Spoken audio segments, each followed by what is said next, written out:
Hi friends, ఈ వారం మన కథ క్రమశిక్షణ. రచయిత్రి గోగినేని మణి, చదువుతున్నవారు రాధికా గోగినేని. మరి కథలోకి వెళ్దామా? క్రమశిక్షణ. రాజీ! గట్టిగా వినవచ్చిన అరుపులాంటి పిలుపుకు ఉలిక్కిపడిన రాజేశ్వరి ఏమిటి అంటూ నరేష్ వైపు కొంచెం ఆశ్చర్యంగా చూసింది.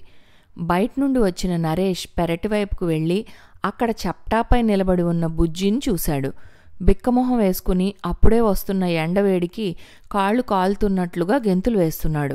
లోపలికి తన దగ్గరకు రమ్మని పిలిస్తే రానన్నట్లుగా తల ఊపాడు. బెక్కుతున్న గొంతుతో అమ్మ పనిష్మెంట్ ఇచ్చింది అన్నాడు కొంచెం మెల్లగా నసుకుతూ.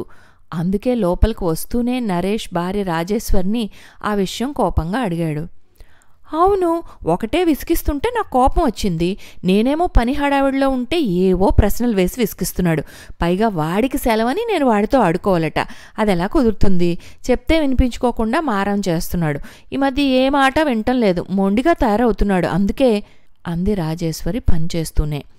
నరేష్ కంఠస్వరంలో పదును తగ్గింది గాని బాధ సుడులు తిరిగింది. పిచ్చుక మీద బ్రహ్మాస్త్రంలా చిన్న పిల్లాడికి అంతలాంటి శిక్ష? అతని ప్రశ్నకి రాజేశ్వరి విస్తుపోతూ చూసింది. ఏమిటి మీరనేది? పిల్లల్ని గద్దించకుండానూ బెదిరించి 2 దెబ్బలు వేయకుండానూ ఎలా పెంచగలం?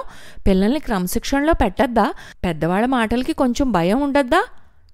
నిజమే, కానీ భయం కంటే పిల్లలకు తల్లిదండ్రుల పట్ల ఉండాల్సింది గౌరవం. ఇంకా ముఖ్యంగా మాట వినకపోతే వాళ్ళకి బాధ కలుగుతుందనే అవగాహన. అలా ఎప్పుడూ చేసి పెద్దవాళ్ళని కష్టపెట్టకూడదన్న ఇష్టం. అంటే నా ఉద్దేశం, నా అనుభవం ప్రకారం అనుకో, పిల్లలపై దండన కంటే లాలనే ఎక్కువ ప్రభావం చూపిస్తుందని. ఆ మాటలు చెప్తున్నప్పుడు అతని కంఠం కొంచెంగా గద్గదికమవటం చూసిన రాజేశ్వరికి విస్మయం కలిగింది. అతని చేయి పట్టుకుని మీ అనుభవాలా? అవేమిటి అని అడిగింది మెల్లగా. అతను మామూలుగా అయి ఏం లేదులో గాని ముందు నువ్వు వెళ్ళి వాణ్ణి లోపలికి తీసుకురా అన్నాడు. రాజేశ్వరి చటుక్కున లేచి వెళ్ళి వాణ్ణి ఎత్తుకుని తీసుకువచ్చి డైనింగ్ టేబుల్ దగ్గర నరేష్ కూర్చున్న పక్క కుర్చీలోనే కూర్చుని ఒడిలో కూర్చున్న బుజ్జిని లాలిస్తూ, నీకు పనిష్మెంట్ ఇచ్చానని మీ నాన్నకి నా మీద ఎంత కోపం వచ్చిందో తెలుసా అంది. వాడు ఒక్క గెంతులో వెళ్ళి నరేష్ ఒడిలో కూర్చుని తండ్రి మెడ చుట్టూ 2 చేతులు వేశాడు. ఆ చిట్టి చేతుల స్పర్శకి నరేష్ తన మెడ చుట్టూ పూలదండ పడినట్లుగా ఒక క్షణం పులకించిపోయాడు. వాడి చెంపలు నిమురుతూ, అమ్మ వంట పనిలో ఉంటే ఎందుకమ్మా కోపం తెప్పించావు అన్నాడు అనునయంగా. మరి నువ్వేమో ఎవరినో కలవాలని పొద్దున్నే బయటకు వెళ్ళిపోయావు. నేను ఎవరితో ఆడుకోవాలి అని అడిగాడు బుజ్జి. సరే, ఇక నేను వచ్చేసాక నువ్వు టిఫిన్ తినేసి కాసేపు నీ బొమ్మలతో ఆడుకో. తర్వాత మేమిద్దరం కూడా తినేశాక మనమిద్దరం కూడా అమ్మకు వంట పనిలో సాయం చేద్దాం. ఆ తర్వాత ముగ్గురం కలిసి ఆడుకుంటూ కబుర్లు చెప్పుకుంటూ కాలక్షేపం చేద్దాం, సరేనా? తండ్రి మాటలకు వాడు ఆనందంగా అలాగే నాన్న అని అమ్మ పెట్టిన టిఫిన్ చకచకా తినేసి హాల్ గదిలోకి తన బొమ్మలతో ఆడుకోవడానికి వెళ్ళిపోయాడు. ఆ తర్వాత రాజేశ్వరి నరేష్ వాళ్ళ టిఫిన్ల పని పూర్తయ్యాక అతని చేయి పట్టుకుని కూర్చోబెట్టి రాజేశ్వరి అడిగింది, ఇప్పుడు చెప్పండి, చిన్నప్పుడు మీ అనుభవాలేమిటో? సరేలే, ఆ ప్రశ్నను వదిలేద్దు అన్నాడు. చెబితే మాత్రమేం, మీ అనుభవాలు నాకు పాఠాలుగా పనికొస్తాయేమో అంది రాజేశ్వరి. సరేలే చెప్తాను, కాకపోతే నా అభిప్రాయాలే కరెక్ట్ కావచ్చని నొక్కి వక్కాణించను. సహజంగా తల్లిదండ్రులందరికీ తమ పిల్లల పట్ల మమకారం, ప్రేమాభిమానాలు ఉంటాయనే విషయంలో ఎవరికీ సందేహం ఉండదు. ఈ మాట 1,000,000కి ఒకరిలో నిజం కాకపోవచ్చునేమో, అంతే. అయితే ప్రేమాభిమానాలను వ్యక్తపరచడంలో మాత్రం తేడా ఉంటుంది. అవే కొందరు పిల్లల్లో వేరే అభిప్రాయాలను, అపోహలను కలిగించొచ్చుననేదే నాకు ఏర్పడిపోయిన అభిప్రాయం. నా చిన్నప్పటివి 1-2 అనుభవాలు మాత్రం చెప్తాను. ఎవరికైనా బాల్యం ఎంతో మధురమైనది, ఆ బాల్య స్మృతులను నెమరు వేసుకోవటంలోనూ ఎంతో ఆనందం ఉంటుందని అంటారా? నాకైతే మాత్రం అలా అనిపించదు. క్రమశిక్షణ పేరుతో నా మనసుపై పడిన కొరడా దెబ్బల గాయాలే గుర్తుకు వస్తాయి. అందుకే నాకు దండన కంటే లాలనే మంచిదనే అభిప్రాయం ఏర్పడిందనుకుంటా. ఒకసారి నేను స్కూల్ నుండి ఇంటికి వచ్చినప్పుడు బస్ దిగాను. ఇంటికి ఎదురుగా ఉన్న ఖాళీ స్థలంలో కొందరు పిల్లలు ఆడుకోవడం చూసి నాకు వాళ్లతో చేరాలనిపించింది. సంచిని ఇంటి మెట్ల మీద ఉంచి పరుగు తీశాను. వాళ్లతో కలిసి ఆడుకోవడం నాకు చాలా బాగుందనిపించింది. ఆడుతున్నప్పుడు పెద్దగా కేరింతలు కొట్టడం, ఇసుకలో దూకటం, నవ్వులు అన్నీ నచ్చాయి. ఆటలయ్యాక లోపలికి వచ్చినప్పుడు అమ్మ నన్ను చూసి, మట్టి పని చేసి వచ్చిన వాళ్ళ ఉన్నావు, ఆ మురికి బట్టల్ని ఎవరు ఉతుకుతారు, నువ్వే ఉతుకు, అప్పుడు తెలిసొస్తుంది అంటూ గద్దించింది. అమ్మ కోపం వచ్చిన సంగతి పట్టించుకోకుండా నేను మామూలుగా అడిగాను, అయితే అమ్మ రోజు నా బట్టలు నేనే ఉతుక్కుంటాను, మరి రోజూ ఆడుకోవచ్చుగా అని.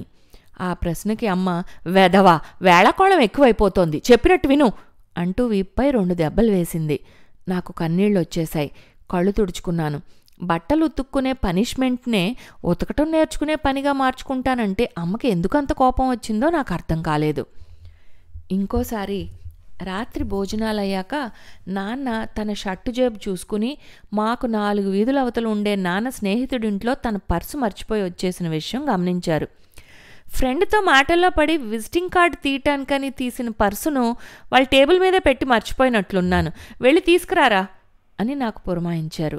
వాళ్ళింటికి వెళ్ళాలంటే అటంతా డొంకదారి. ఒకసారి ఆ వీధిలో తుప్పల్లోని పాము ఎవరినో కరిచిన సంగతి విన్నాను. అందుకే భయం అనిపించి మర్నాడు ఉదయమే వెళ్ళి తెస్తానని నాన్నకు చెప్పాను. చీకటిగా ఉంది, భయం అని అన్నాను. నాన్న వినలేదు. కోపంగా వెళ్ళాల్సిందే అన్నారు. వెళ్తేనే భయం పోతుందని కసిరారు. అమ్మ కూడా పెద్దవాళ్ల మాట వినాలనే ఇంగితం లేకుండా పోతోంది వాడికి, మొండిగా తయారవుతున్నాడు అంది నాన్న మాటల్నే బలపరుస్తూ.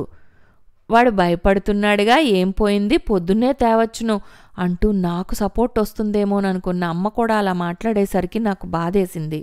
వెళ్లాల్సిందేనన్నట్లుగా నాన్న బయటకు నెట్టినట్లుగా చేసేసరికి చీకట్లో ఇంటి బయట మెట్ల మీద కాసేపు కూర్చుండిపోయాను, అమ్మ వచ్చి లోపలికి తీసుకువెళ్తుందేమోననే ఆశతో. కానీ అలా జరగపోయేసరికి ఇక విసుగొచ్చి లేచి బయలుదేరాను. మా వీధి చివర్లోనే ఒక జాలరామె కనిపించింది. ఇంత చిన్నపిల్లాడివి చీకట్లో ఎక్కడికి బయలుదేరావు బాబూ అంటూ ఆరా తీసింది. నేను మెల్లగా విషయం చెప్పాను. ఆవిడ తన చేతిలో ఉన్న ఖాళీ బుట్టను అక్కడ పడేసి, సరే నీతో పాటు నేను తోడుగా వస్తాను పదమ్మా, భయం లేదు అంది. నా చేయి పట్టుకుని నడిపిస్తూ వెంట వచ్చింది.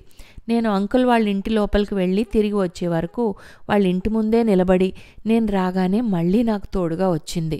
ఆమె నా పట్ల చూపిన ఆదరణకేమో నా కళ్ళు చెమ్మగిల్లాయి. ఏమనాలో తోచక అమ్మా అని ఆవిడ చీర చెంగులో మొహం దాచుకున్నాను. ఆవిడ సరదాగా నవ్వి నా చెంపలు ఆదరంగా తాకి, ఇక ఇంట్లోకి వెళ్ళు బాబు అంది. నేను లోపలికి రాగానే నాన్న నా చేతిలోని పర్సు తీసుకుని, ఎందుకురా కళ్ళు అలా ఉన్నాయి, నిన్నెవరేం తిట్టలేదుగా అన్నారు.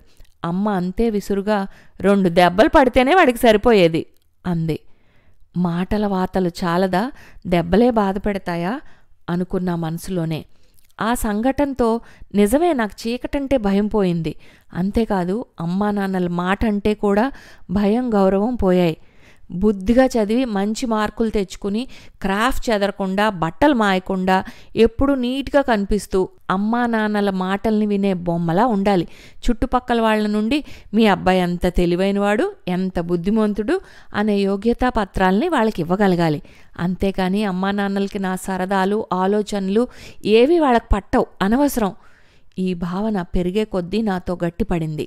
అందుకే వాళ్ళు చెప్పిన పని చేయకూడదు అని అనిపించేది. చెప్పిన మాట అస్సలు వినడు, మొండి అనే పేరు నాకు స్థిరపడింది. ఇది నా అపోహ అయి ఉండొచ్చు కానీ అలాంటి భావాల వల్ల మా అమ్మా నాన్నతో నేను చనువుగా సరదాగా గడపలేకపోవటం మాత్రం జరిగింది. అందుకే ఆ పైన ఏం మాట్లాడాలో తోచనట్లుగా మాటలు ఆపేశాడు నరేష్. భావోద్రేకం నుండి బయటపడి ఒక క్షణం తర్వాత అతను మళ్ళీ మామూలై అన్నాడు, సరేలే, అప్పుడేదో తెలిసి తెలియని వయసులో నా ఆలోచనలు అలా ఉండేవి.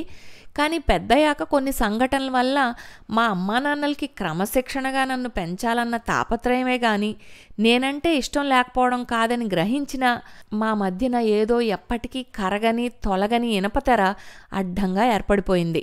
అందుకే తర్వాత వాళ్ళ అవసరాలను నేను కూడా బాధ్యతగా చేశానే తప్ప ప్రేమగా స్పందించలేకపోయేవాణ్ణి. ఆ దూరం అలానే ఉండిపోయింది. అందుకే నా పిల్లలతో అయినా నేను ఆ మానసిక బంధాన్ని కోల్పోకూడదు అనుకున్నా. పిల్లల్ని క్రమశిక్షణతో పెంచటానికి కేవలం దండనే ఉపాయం కాదని, వాళ్ళని ప్రేమగా లాలిస్తూ కూడా మంచి బుద్ధులు నేర్పిస్తే పెద్దయ్యాక వాళ్ళు కూడా మన పట్ల అవే ప్రేమాభిమానాలు చూపించగలరని నా అనుభవాల ద్వారా నేను నమ్మాను. ఇప్పుడు మళ్ళీ ఆ బాల్య జ్ఞాపకాలు గుర్తుకు వచ్చి చెప్పానంతే. మీ బాల్య జ్ఞాపకాలు నాకు కూడా అవసరమే కదా. నాకిప్పుడు ఒక విషయం బాగా అర్థమైంది. పిల్లల్ని పెంచటంలో సమతుల్యత పాటించాలని, అతి గారాబం ఎంత చేటు చేస్తుందో మితిమీరని క్రమశిక్షణ కూడా అంతేనని తెలుసుకున్నాను సుమా అంది రాజేశ్వరి చిరునవ్వుతో.